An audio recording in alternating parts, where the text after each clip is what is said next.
Assalamualaikum and hi everyone. Today me, Nisa and my other two friends, Aiman and Farisha, would like to present about our group assignment. Our group assignment is about an awareness of medication storage at home. Let me share to you guys the chronology on how we completing the task given by our beloved lecturer.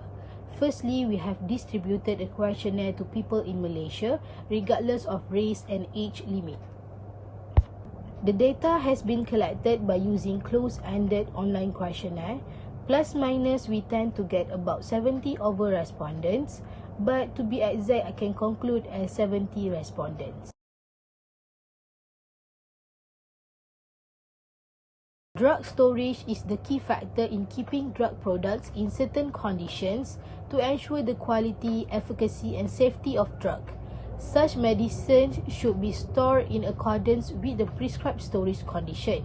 The storage environment should possess the following: adequate temperature, sufficient lighting, clean conditions, humidity control, cold storage facilities, adequate shelving to ensure integrity of the storage drugs. As you can see in the slide, mostly female responded to our questionnaire. Majority of the respondents are between 18 to 24 years old. There are 53 of them, followed by age 25 to 34 years old, which are 8 respondents. Then age between 45 to 54 years old and 35 to 44 years old. The least is 55 to 70 years old, which is 1 respondent.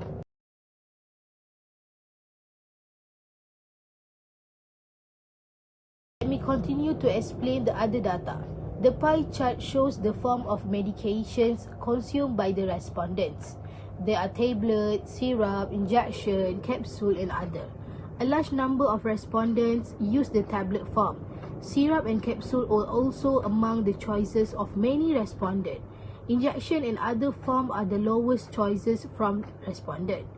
Example of other form are cream, ointment and many more. For the next subtopic, I would like to pass to Aiman. Thank you. Hello everybody. Let me introduce myself first. My name is Muhammad Aiman bin Ismail.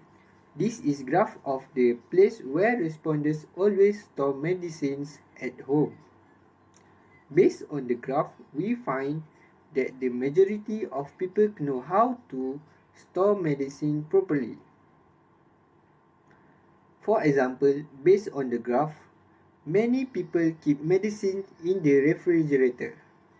We know that medicine storage should be kept in the refrigerator to maintain the quality and safety of drug.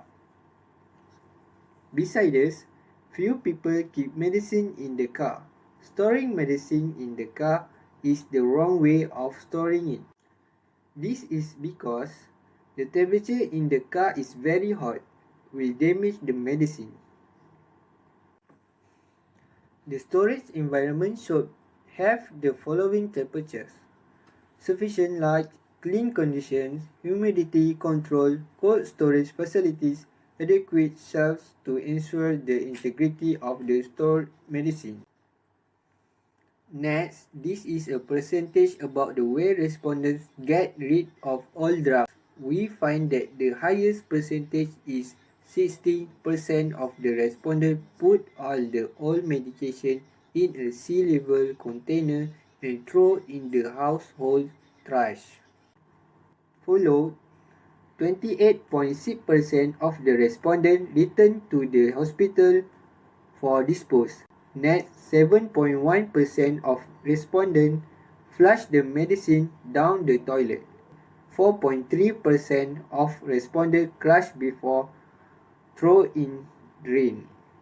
As you can see, 91.4% respondents know that the right way to store pills medicine properly is by storing medicine in a dry place and room temperature. Mostly respondent, which is 97.1%, see the expect date before they take the medicine. And about 44.3% respondents do not know that expired medication should be disposed of by returning them to a hospital and health clinic. And you know that only 22.9% respondents did not know that heat, air, light, and moisturize may damage their medicine. That respondents who take action when the color of their medicine change is about 95.7%. Lastly, we can see respondents who refer to the pharmacist if they have problem or doubt about proper storage medicine, about 71.4%.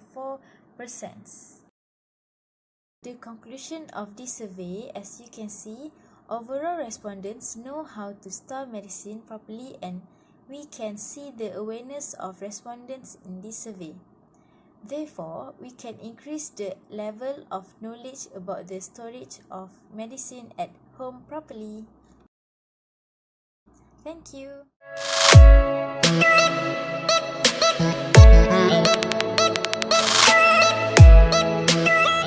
Assalamualaikum and hello everyone. We are pharmacy students from MiCoST. Firstly, I want to introduce myself and my group members.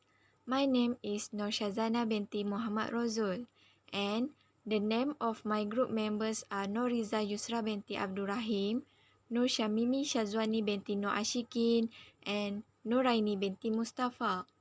Today, I would like to present to you all about a study of paracetamol admission among students. Thank you for your time in listening to our presentation. Hope you guys get the useful information from us. May God bless you. Thank you. Introduction. Paracetamol, also known as acetaminophen, is a medication used to treat fever and lead to moderate pain. At a standard dose, paracetamol only slightly decreases body temperature. It is inferior to ibuprofen in that respect, and the benefits of its use for fever are unclear. However, the aspirin or paracetamol or caffeine combination helps with both conditions and is recommended as a first-line treatment for them. The paracetamol or ibuprofen combination provides further increase in potency and is superior to either drug alone. From the result of each that respond in Google form, 79.7% or the highest of them are aged between 19 to 20 years old, followed by 40.1% of them are between 25 years old, and the least age group are 13 years old, which is only 3.1%. The academic level that respond in our Google form have 4 stages. The respondent that take master and PhD just 1.5%. Total percent respondent take diploma and degree is 75.4%. 20% for respondent that in secondary school, and lastly 3.1% in primary school that respond in our Google form. Total people that responded our Google form is 65. The graph shows that women more respond compared with men. Percentage that women respond very high, which is 81.5%, while the percentage that men respond just 18.5%. From the bar chart, shows that as many as 50.8% of the respondents took 2 tablets in a day, because overall the effects of taking more than 2 paracetamol tablets can be as risky as the effects of liver damage. The graph shows 54.7% of respondents think that the correct doses when taking paracetamol is 1000 mg in a day. But in fact, the proper medication intake actually is 4000 mg paracetamol in a day for an adult. This means many of them did not know the correct doses.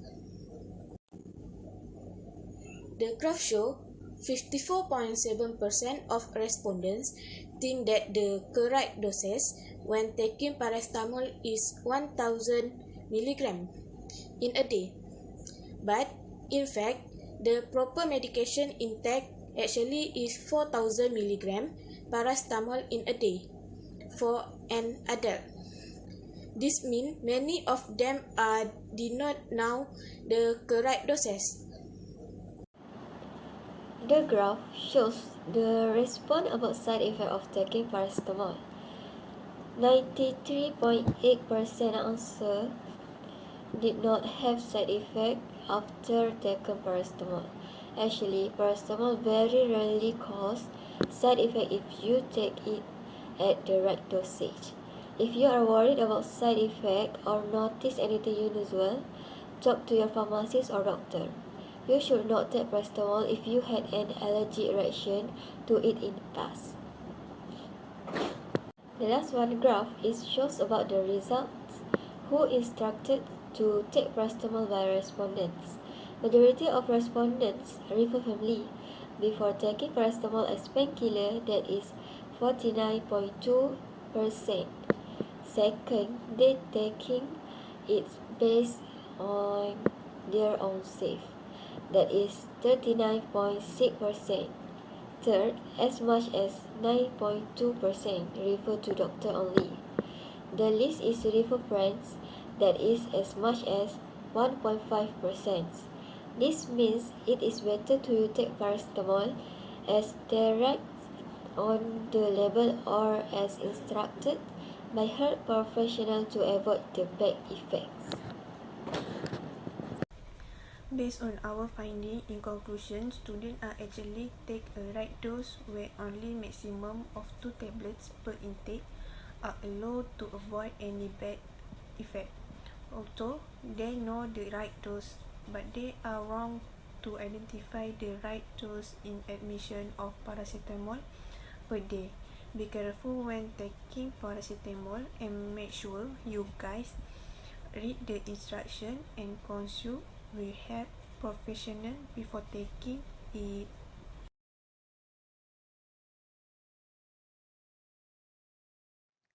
A warm welcome to everyone.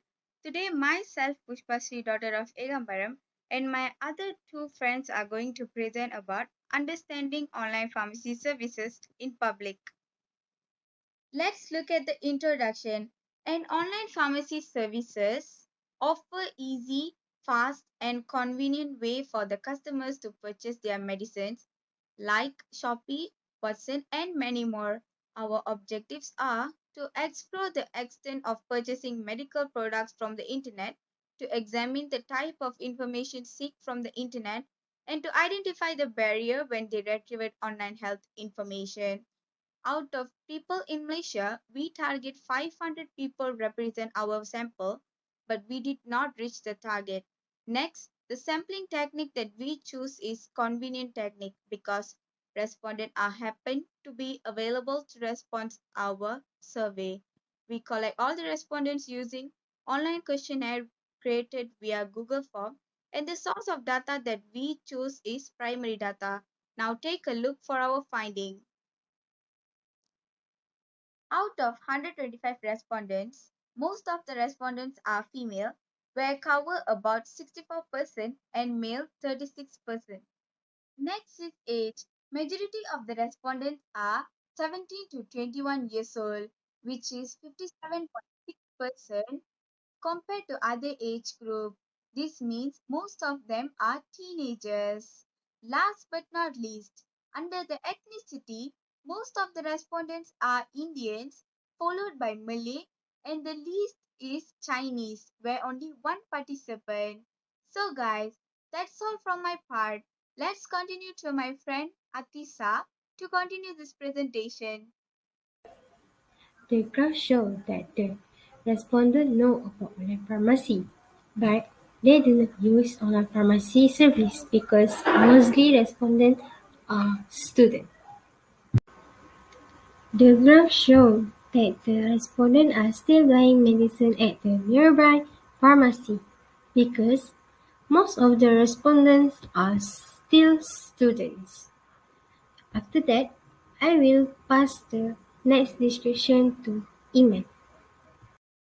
Frequency of buying medicine online. The graph show 52% respondent, almost equal number of people who purchase medicine online and at the physical stores due to several reasons.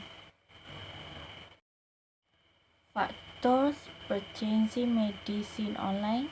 The graph shows 50.4% respondent because expensive prints may affect people from purchasing the medicine online.